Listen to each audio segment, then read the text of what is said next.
Thanks for taking the time to sit down and listen to me talk a little bit about Kinetix, a little bit about myself, and a little bit about my customers.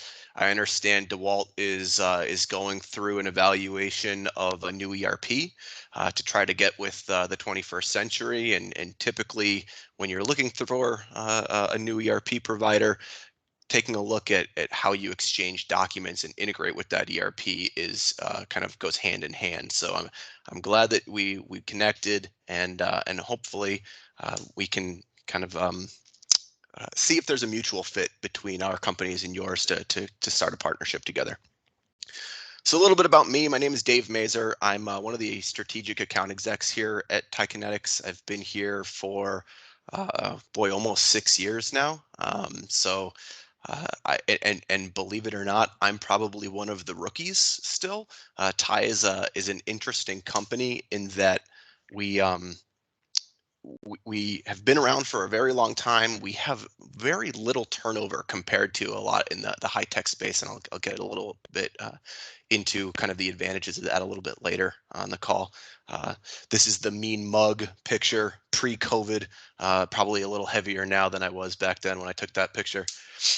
So my goal for today, I think that this is important for you to understand how I work as an account executive and how it mutually benefits you. So my goal for today is to explain who we are, how we work, what the concept of our business model is, and kind of tell a couple stories about how our customers use us and how maybe they don't use us in specific places.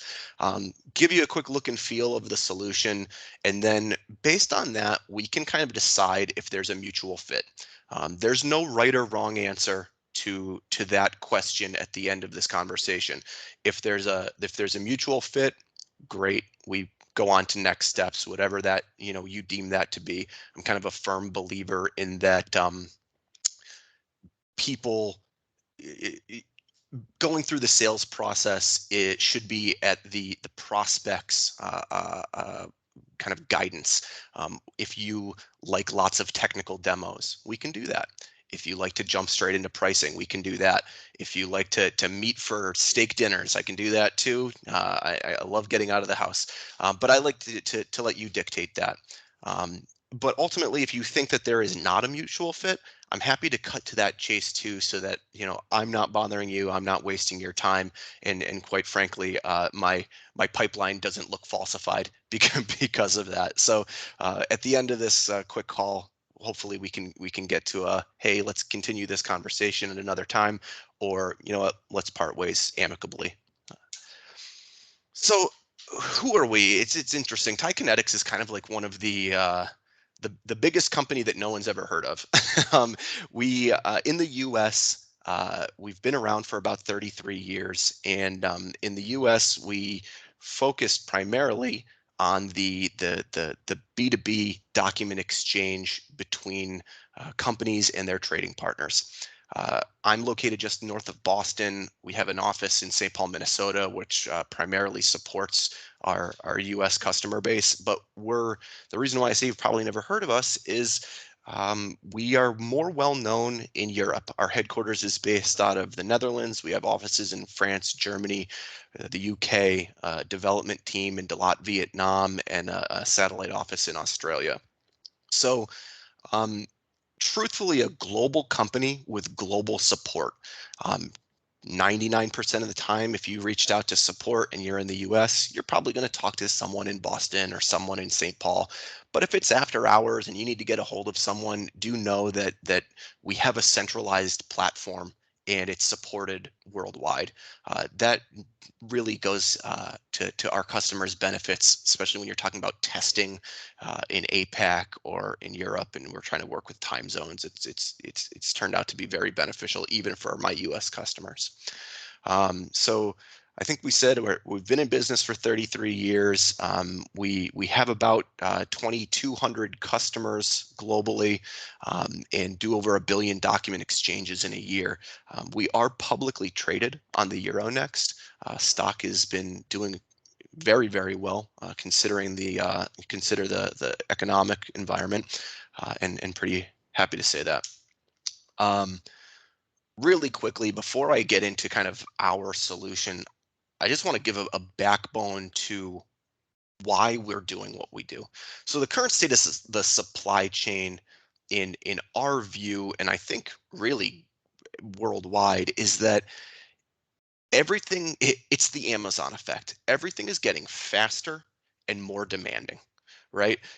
When I used to order something online 10 years ago, I was excited. I sat and watched the mailbox every day and waited for it to arrive, and sometimes it took 2 weeks. Now, if I get told by Amazon that my delivery is not coming the next day, I'm constantly checking for updates and saying, where is this thing? And that's the case when it's business to consumer, but realistically that same Amazon effect has applied to businesses as well. And what it means to businesses is that the integrations between systems have gotten more complex. There are different requirements. Oftentimes, you're not even working directly with your, reseller or supplier. You're working through a third party that may require some kind of an API integration that you used to be familiar with in terms of dealing with, EDI or XML, and now it's API. And you're saying, hey, I don't know APIs. I can't do APIs. That's that's what we're running into more often. And actually, even third-party procurement portals that used to do traditional, X12 EDI are switching to new solutions. And we're quickly finding that the technology that worked in the, 80s, 90s, and early 2000s, quite honestly, doesn't work anymore, which is really where we step in. Um, I keep saying EDI. Let me specify that if I ever say EDI, I mean EDI in the sense of a digital document exchange. I'm not really talking about traditional X12. Um, we think of all of this as a 100% digitization of your document exchange.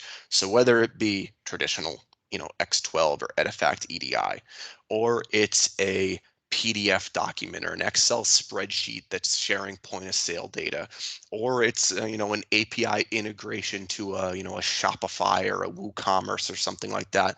As long as we're talking about digital document exchange, that's kind of what we focus on.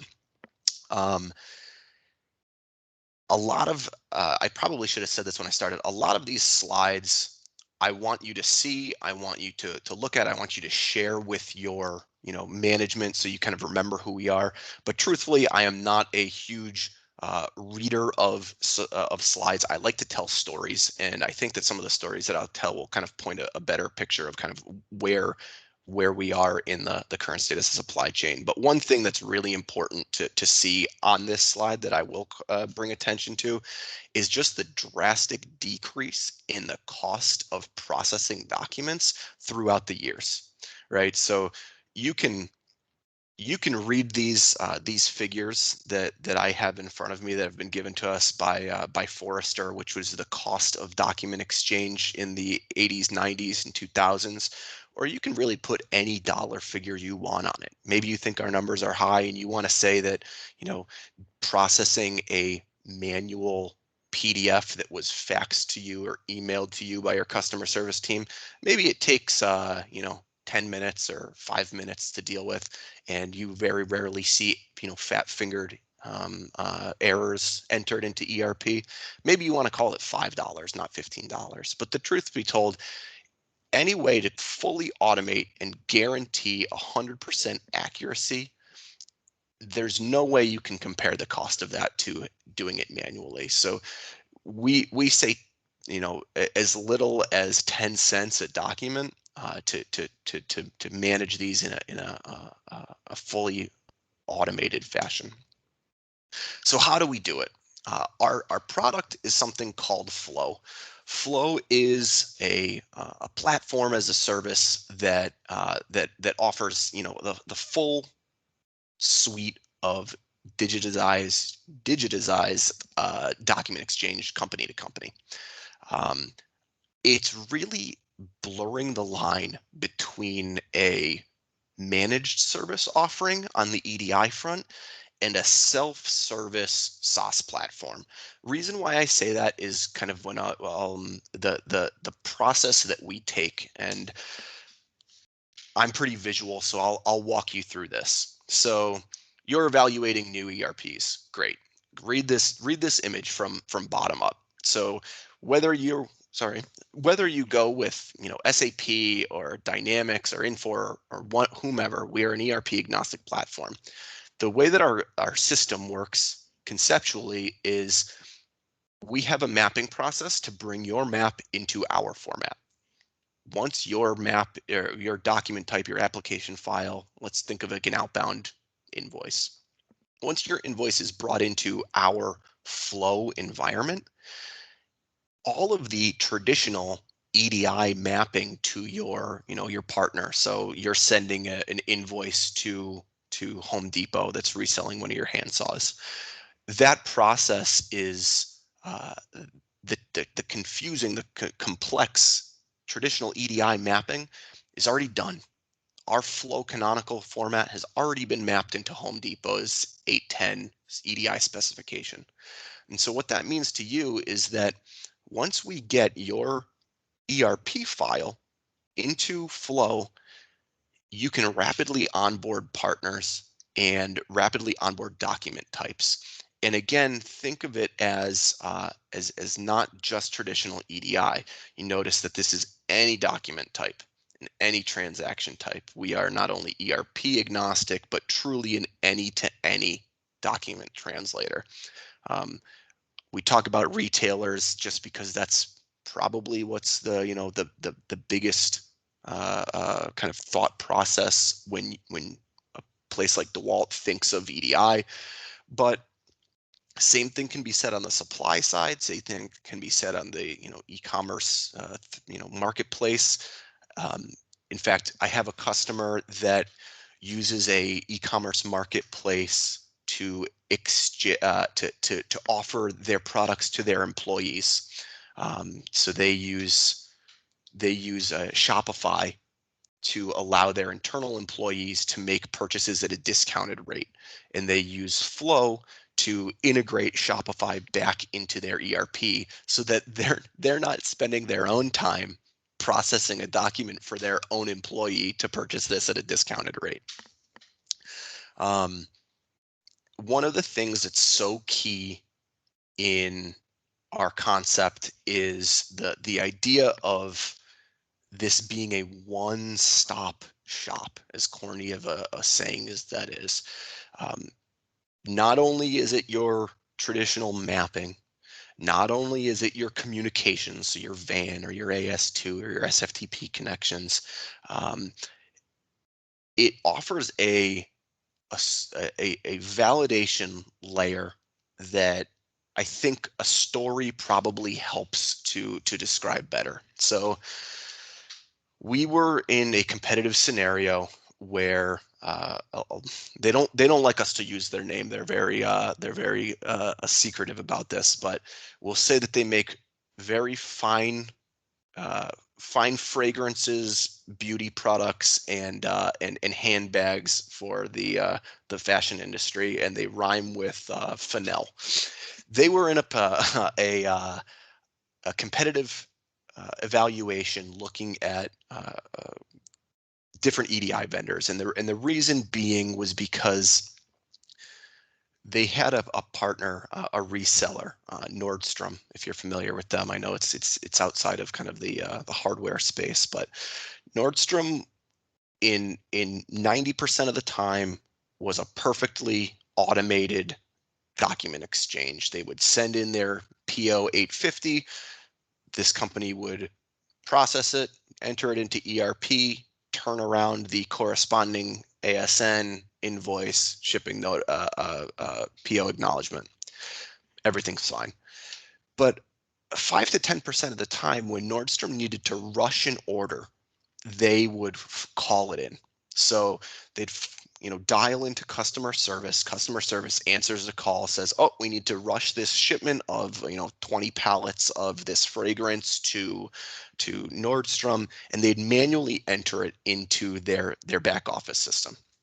Well, when they would enter that into their back office system. In their case, it was actually SAP if it was fragrance, and it was Dynamics AX if it was uh, uh, uh, a, a fashion product. And Nordstrom would still expect the turnaround documents, so the shipping notice and the invoice, to be returned to them via EDI. Okay, sounds easy enough, but what happens when the customer service rep doesn't enter the customer part number into the order? Because why would they? They're thinking of, their internal part numbers. Well, what happens is then on that shipping notice and on that invoice, customer part number has nothing to be, it's not generated to then go on the outbound invoice in ASN. So they've processed the order, they've rushed it, they've shipped it, it arrives on time, and Nordstrom gives them a chargeback. They fine them for sending them a shipping notice and an invoice without a customer part number on it. I know that this is specific to Nordstrom and kind of this industry, but trust me, Amazon, Home Depot, Lowe's, they are Menards, they are probably the biggest chargeback players in the industry. So I know that this can resonate. So what we can do in this layer here is we quarantine a document, and we say, okay, I've received this invoice, and before I want to process it, I want to run it through a business validation. This business validation isn't looking for EDI schemas, it's looking for true business rules that you've set up and said, okay, customer part number for Nordstrom or for Home Depot in your case is a mandatory field. And if it's missing or not valid, I don't want to send it. I don't want to send it to my trading partner. I want to quarantine it. I want to notify not my IT department, but I want to notify my actual customer service rep that entered that PO, and have them manually key in that correct information or reprocess it out of ERP with the correct information. Um, that story that I'm telling is applicable to kind of like an outbound document transaction, but the same thing can be said on the inbound side with your suppliers, and I'll talk about a little bit more when I go into the demo. So that's specifically talking about EDI and kind of that space, but keep in mind, again, I'm saying EDI, I can mean any kind of digital document, right? So the same thing can be said about your kind of mid tiers or your small partners that can't do or don't have EDI capabilities. If you have a partner that's emailing you your PDF purchase orders, we can take that, we can translate it into our canonical flow format. Obviously, once it's in flow, we're already linked to your ERP format, and we can process it exactly the same way we do an EDI document. So think of flow as basically a centralized platform that you can see all of your digital documents. Another thing to keep in mind, a lot of times when I talk about or when you hear PDFs, you do think about the mom and pop shop that emails you a PDF purchase order. Sometimes these things are intercompany though, and this platform works really well for that. We had a customer that they were already a customer. They were already doing EDI with us, and they came to us and said, "Hey, when we have our retail stores in Hong Kong, when they send our U.S. office a purchase order, it comes from one of the distributors, and that distributor actually supports every retail store in Hong Kong. So we get one giant PDF intercompany from our Hong Kong distributor, and it comes to our office in Oxford, North Carolina, and it's 200 pages. And it takes our team of 3 people a full week to process that 200-page PDF. What can you do to help us?" And so what we did is we took that PDF, we run it through our mapping solution that actually scrapes the data from that PDF, pulls it into our canonical format, analyzes everything within the flow interface, and then writes it into their ERP format. That process went from a week down to about 2 minutes. So the cost saving on that was mind blowing. And there's, because of that rule validation that I just talked about with the other company, we can guarantee that it's 100% accurate. And the neat thing about that too is because it's now being treated as a truly digital document, when they send their invoice, they actually split that invoice into one invoice for every unique retail store. So one PO in from the distributor, multiple invoices out, which is what their retailers wanted to see. So we get creative with this, and I kind of urge you to do the same, and not just think of this 100% as to your partners, but sometimes there are key kind of components to that we can help with that are intercompany. Um, I know that I'm already kind of running a little bit low on time, but I do want to mention that I've talked about, true digital documents, EDIs, PDFs, but at the same time, this works, and we offer a portal as well where suppliers, typically suppliers, can manually come into our solution and hand key in information. And again, same concept, runs through business validation so that you'll never process an inbound file for, even if it was manually hand keyed in by a supplier, that has some kind of an error or a data validation. Bad data is getting into ERP is almost worse than no data getting in. Really quickly, so we do have time to kind of jump into our demo. Being around for 33 years, we've analyzed the market. We've strategically partnered with companies and certifications that allow us to provide the utmost security regulations. Our platform is deployed in a combination of Azure and Google Cloud. It actually sits on top of Google 360. So from an analytics standpoint, really you can have as much visibility into the documents as you'd like. Fully custom reporting and analytics is completely probably one of the key differentiators between us and some of our other competitors. If you're like me and you're in the United States, you probably look at this and say, ANSI X12, that's important to me. The rest, maybe not so much. But believe it or not, some of these requirements and certifications, it's only a matter of time before this makes their way to the U.S. It's only a matter of time before we're forced to do 100% digitalized e-invoicing. So know that you're partnering with a company that's well established and sits on many of these boards. I'm going to skip over this. Share it with your executive team if they ask to see a slide, but I'll show you this in our actual demo itself. The only reason why I show the brag sheet in terms of company logos is to let you understand that companies use us in very different ways. Some of these companies use our full suite. Some of them use us for a very small portion of their business. We're okay with that. Some of these companies rely on us solely for their, small and medium-sized businesses because they've already put in place a integrated EDI platform, and it's been working for 20 years. That's fine.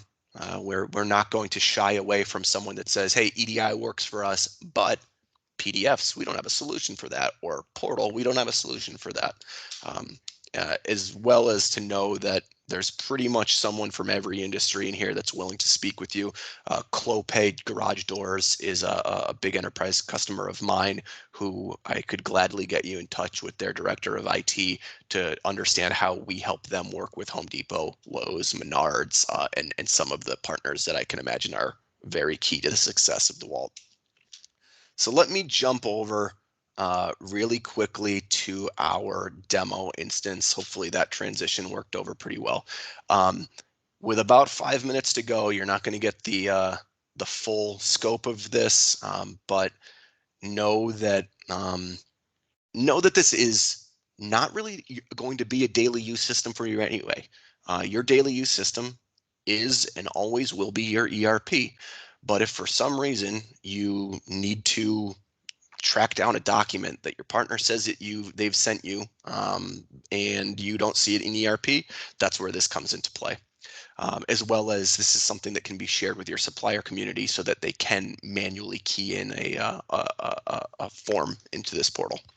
Uh, we are not licensed by concurrent users. You have as many logins as this as you'd like. This is fully customizable, both to your internal, CSR team, IT team, as well as to your supplier base. So I log in here, and probably the first that this is also customizable, this landing page. So know that you can kind of create the look and feel that you want out of this. One of the things that I will say first and foremost, knowing what it's like as someone that has to use other portals, I find it extremely difficult to remember month to month how to use them. The first thing that I like to show is that we have walkthroughs. So you click down on this help box, and it's a step-by-step walkthrough of how do I submit an invoice, kind of general features. The other thing that's really pretty sharp is that if this were a production instance and not my demo instance, this wouldn't say leave a message. It's actually a live chat. So whether it's someone internal to your company or one of your suppliers, they have access to our support team right off the bat.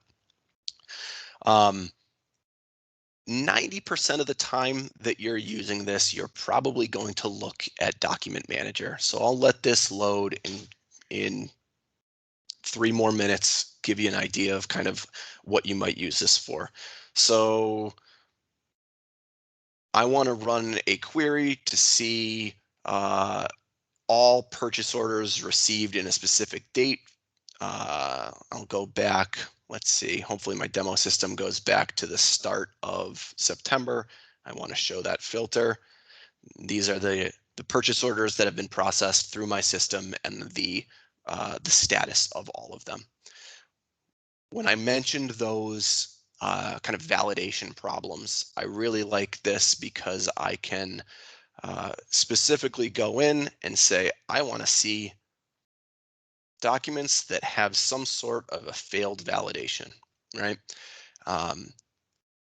John Deere is a customer of ours. They use this specifically to make sure that when their suppliers send them an invoice, they don't have bad data making its way into their ERP. So they can come in here, validation failed on this invoice. I want to edit that. Keep in mind that they can kick this back to the supplier so that they're not doing it themselves and wasting their time. Keep in mind here that it doesn't talk in terms of EDI. This is, business person friendly. So easy. God forbid a sales guy like me could do it. I look this up. It breaks down to the structure. Tax percentage. Why is this failed? Condition description, the value can't be empty. What's the value? 6.25% is my tax percentage. I can save and reprocess it. I'm not going to do that because it's purposely failing, so I can show it in other demos. But at that point, it would reprocess and then not be in my failed or validation failed documents anymore. With those business rules, it's so key to understand that it's not a technical failure. We're not talking about N1 segments and GS IDs. We're talking about partner names, tax percentages. It's stuff that customer service reps can understand, so we can take pressure off of the IT team. This is one of the other reasons that you may come into this portal on a semi-regular basis, is just to get a good view of who your top senders and receivers are, what kind of volume they do. I mentioned that this sits on top of Google 360. Do know that we can kind of focus in on any key business data element within a document. So if instead of saying, I don't want to see who my top receivers are by volume, I want to see it by dollar figure, that's something that we can do. Um, I know that I'm starting to run a little short on time here, so I'll open it up to one last line, which is from that person at Clopay that I'm happy to have you talk to. His name is Desmond Allen, and he probably put it best when he said that outsourcing EDI services to Kinetix has been one of the best business decisions that Clopay could have ever made. And in fact, his CIO has told him on multiple occasions they can't believe that they don't pay us more money for the service that we provide them. So with that, I'll just say um, I hope that the outcome is that we get into more discussions, but I'll leave it up to you to tell me where we go from here.